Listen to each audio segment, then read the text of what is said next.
The Five of Swords is sometimes referred to as a bully.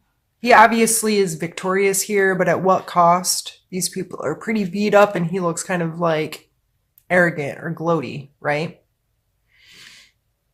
So in your physical space, there may very well come some conflict this month.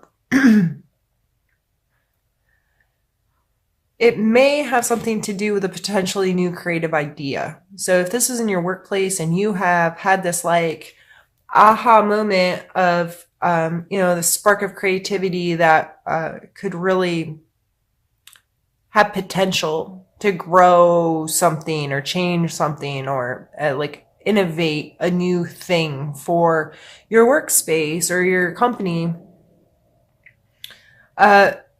this may be met with some resistance, or you may try to overpower others and say, this idea is really good. You really have to listen to me. We really have to do this. We have to make this a thing here.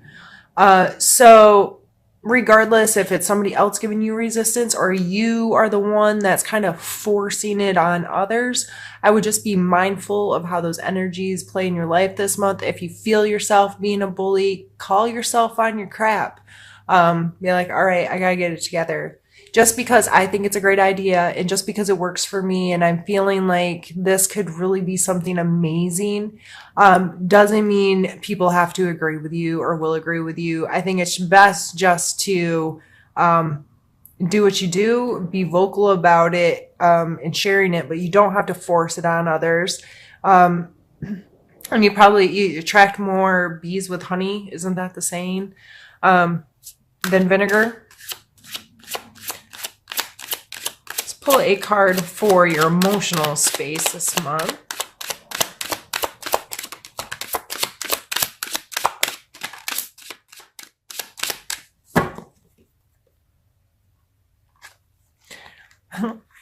We have the Fool and the Three of Cups. That's some really fun energy. There may be some amazing opportunities to let loose a little bit, have this kind of dumb trust in the universe. I don't want to call it dumb. He's called the Fool, but I see the Fool as in a really, in a positive light. He is just in a place of trusting everything's going to be okay. And trusting, he also is not jaded or already carrying around a lot of stuff from the past. His little satchel is very small and his head is up. His heart is lifted towards the sky. He's in a very open stance of, I just trust that things are all gonna go the way they're supposed to go. And maybe that's why he's the Fool. But if this energy is used in smart ways, it can be beautiful. In your emotional space, this, just trusting the flow and the process and trusting that you can have these amazing interactions with people and have authentic relationships. And the Three of Cups, though, these ladies are obviously having a good time, right? It looks like, to me, this always makes me think of the fall harvest kind of energy. They're together, they're celebrating, they're enjoying each other, they're feeling fulfilled. They're just connecting with each other in such a positive, celebratory kind of way. And that's how it's represented in most cards. So emotionally, there may be this very carefree willingness to explore your emotions, willingness to trust yourself and engage with people and enjoy your relationships with people. And I see that as really beautiful energy to have in your emotional space. Sometimes it's really good to just open up and allow connections and enjoy other people and allow them to enjoy you in an unencumbered, is that the word? State, and where you're just trusting the flow and going with it and enjoying it rather than trying to make all these rules and regulations and stipulations on how everything needs to go. All right, Cancer, let's pull a card for your spiritual space.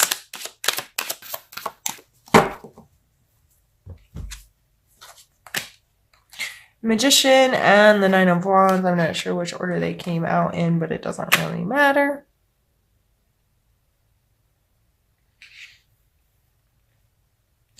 This guy follows this guy, right? 0, 1. And so it's like he's transformed into this fool that's kind of just out there trusting that it's all just going to go right, into a space of being a deliberate creator within himself. So in that, he knows he has to use all the elements. So they're all represented here on his table, and he is using his resources in a way that creates deliberately within his life. So if this is you, this is being mindful to all of your abilities. How can one skill that you didn't think related to this skill actually relate, and how can they benefit each other? And how can I pull all aspects of myself together to help manifest whatever it is I'm looking to do, whether it be in my work, my home, my spiritual place, and also using the resources of others always comes to mind, of knowing your strengths and your weaknesses and when to get cooperation or help from other people. But typically this is just you making the best of your resources and knowing what works and what doesn't, and being a deliberate creator of your life. And the 9 of Wands here shows some, they've been putting in the good fight.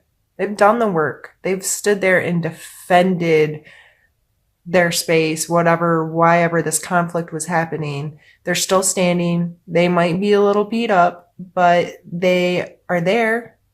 They're okay.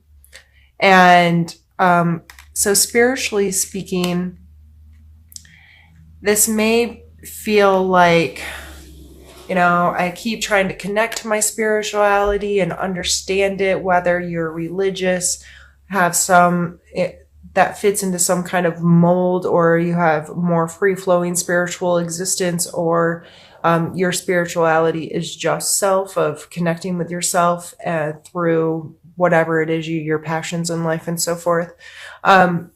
Regardless, but coming to a place where it's like, okay,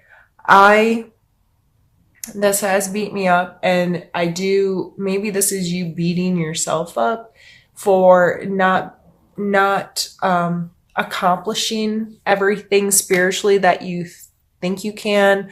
If you've do any like law of attraction type work, or you're like, I've been praying for this, or I've been trying to manifest this, and I've made a vision board, or I've do positive affirmations, or I practice yoga and I meditate and I pray and I do all these things, and I still am not creating exactly what I want spiritually. This always tells me to keep going, because it's a 9, so it's almost to the completion. Like, don't sit down, don't give up, keep working. And these 2 cards coming out here, I think it's just important to maybe ask yourself some questions this month about your relationships with your spirituality. If you do believe that you create your reality and that you are responsible for that, and how you connect that to a spiritual practice in your life, and just learn more about it. Google the card. Learn something new this month about how spiritualism or religion plays in your life. Explore more into how to best use your resources to connect to your spiritual self. And don't feel beat up if it doesn't go perfect, or you haven't manifested exactly what you've been trying to manifest, or you haven't became this person, or have all the stuff that you've put on your vision board. I don't usually go into too much stuff like this, but I'm going to, because I feel compelled right now. So me personally, I pray and meditate. My prayers are 99.999% gratitude, period. And it is a way to really connect with all that I have in my life and all the worth that it possesses in all the different ways, and how amazing and special little mundane things that we take for granted every day. And when you sit and you just give thanks for 10, 15, 20 minutes, it's amazing the kind of rhythm you can get into and all the little things you start being thankful for. I'm thankful I have fingernails. Like it can be the most ridiculous thing, or it can be a huge, grand, expressive, something super special happened or whatever. Um, but I'm not praying to obtain something. And when I think about positive affirmations or I set intentions, I don't want to live in a mansion. I want to live in, and I think about a space that brings me joy, a space that can be fun, that is comfortable for me, that encompasses a safety for me. Those are the kinds that I try to shift how I talk about what I want in my life and who I want to be and how I want to connect to my purpose. I try to pull it all back to feelings. And if the feelings are a negative feeling, that's not okay. I try not to come from a place of desperation in my prayers. It's more so of, I want more of this good stuff, and I'm going to concentrate on this good stuff. And then every single time I find these good things in my life, I feel like that's a win, and I can feel grateful for that. And that process continues, and it helps keep me in a very, my progression as a human moving in a positive way, in an appreciative way, in a way that I feel really comfortable in my body, in my home, in my job, because even if there's things that I really don't like, I have so much to be grateful for. And I know that even future Jill, this perfect Jill that I think about in the future, and her home and her life and her family and all of that, I have moments of that over and over and over again today. And the more I appreciate them, the more I feel like I'm kind of filling up that future basket. Like I'm going to have just more and more and more of this as I progress as a human, and I'm so grateful I get to experience it already. Sorry for getting really wordy and preachy there, but I just felt like that kind of concept needed to be expressed here. If that's something you're struggling with, I'm not the be all end all. I don't know everything. I just talk about what works for me. So what we're going to do here is pause the video while I move some things around and grab another deck, and we're going to pull some more cards. Be right back. All right, Cancer. Now we are going to pull some more cards and see what comes out. We're going to pull a card for your challenge for the month.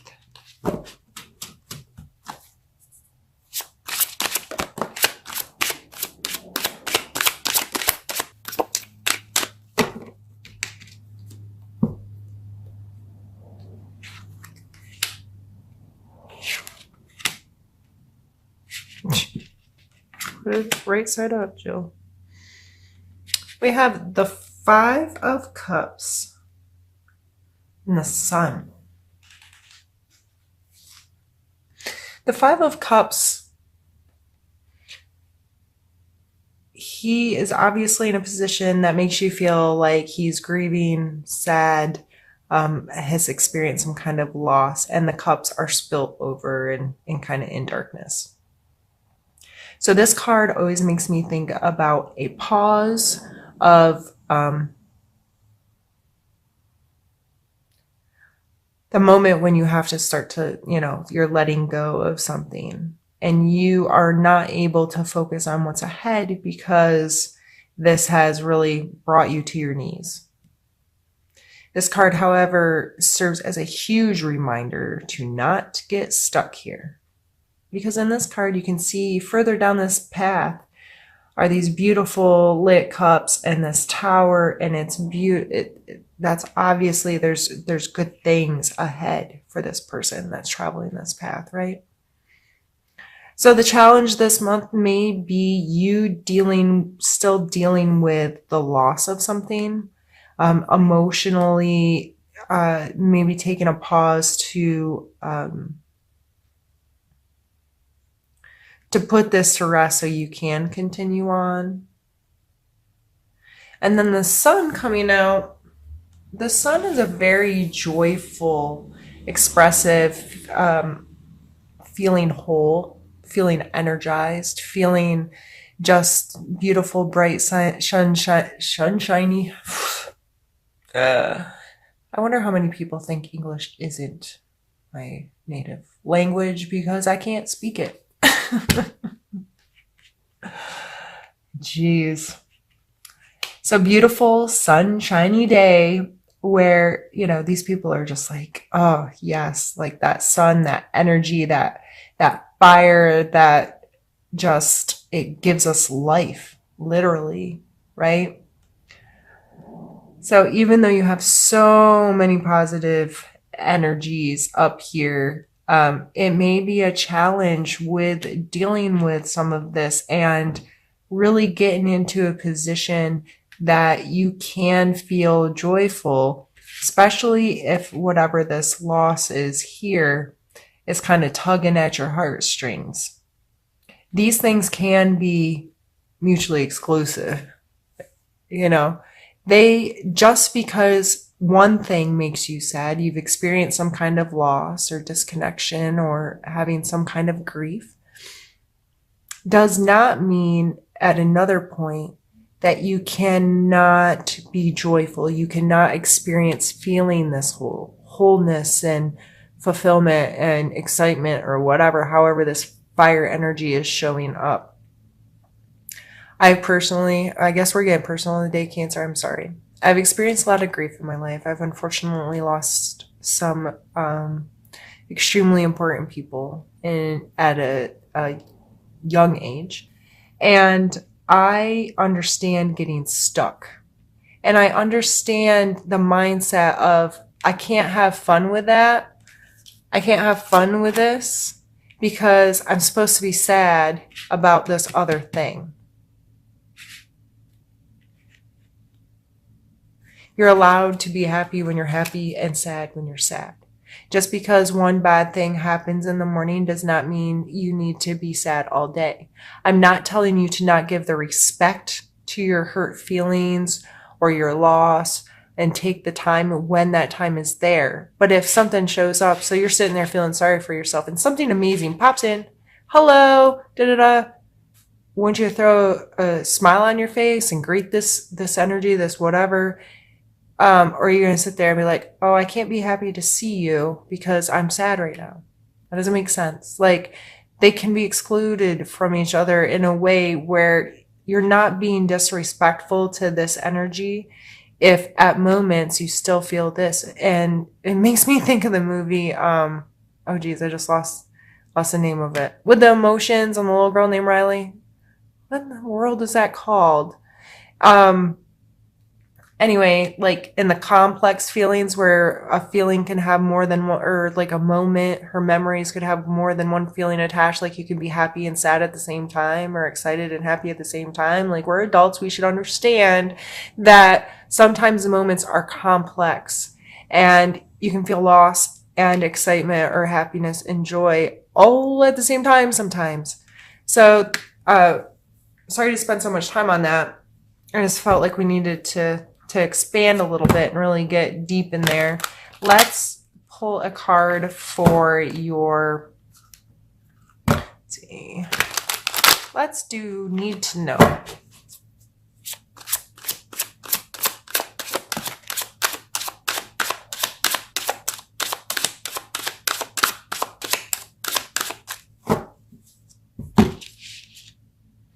The Fool. So again, you can see here, these are very, they're represented differently, but it's the same kind of idea. This guy, I mean, they're just both willing to jump off that cliff, right? They're just going for it. They're willing to take that risk. They're willing to trust. They're willing to be like, okay, we're going to go do this thing.